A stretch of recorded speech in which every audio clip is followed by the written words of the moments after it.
In the vote to rezone, Councilman Chris Kilpack said this.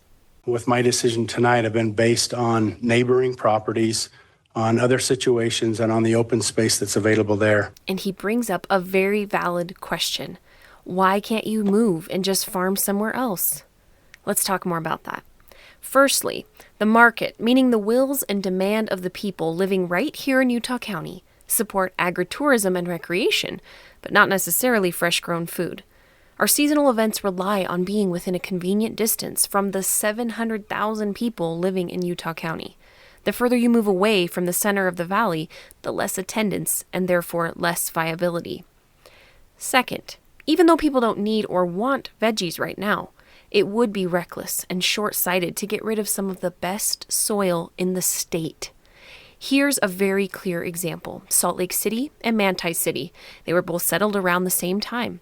Now, Salt Lake is known as a major metropolitan, and Manti is still home to just 3,000 residents.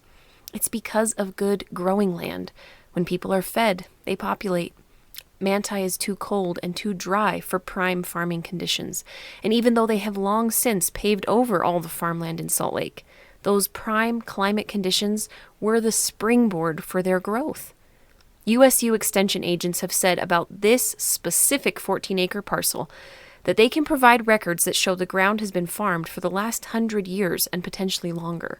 The sandy loam soil is uncommon for Utah and is very productive and useful for a wide range of crops. We believe that without this food growing ability, a single supply chain problem puts our community in danger. Third, the rural areas of the state are not as prime conditions nor any more affordable. You are looking at $200,000 to $400,000 per acre, the same price for development. The only real chance to farm is if you are lucky enough to inherit family land. And overwhelmingly, the descendants and siblings decide to sell for development.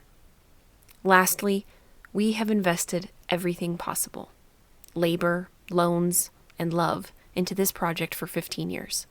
And like any other business, the farm took a lot of investment to build to a scale that can generate $800,000 a year. Each new ride is $50,000, and we had many. And it was just about to turn the corner and start paying it all back. It's like a tomato plant you've tended to for months. And finally, it's July and there's a bunch of green tomatoes hanging on it. You know they will turn red soon, and you can see even a tinge of orange. And someone says, this isn't worth waiting for, and rips the plant out of the ground.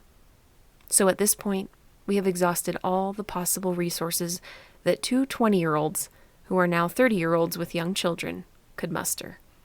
There's nothing left to start over with. Most people work their whole lives for a home of their own, and this was the home we were building from the ground up. We understand it is undeniably enticing to strike at the opportune moment of high land values to maximize a land investment. But a win-win was possible. Through a conservation easement program, the owner could realize the upside by selling off their development rights to a public entity and then locking the land in protection forever. If you'd like to help us keep this open space, please visit wilkersonfarm.com to see how you can help.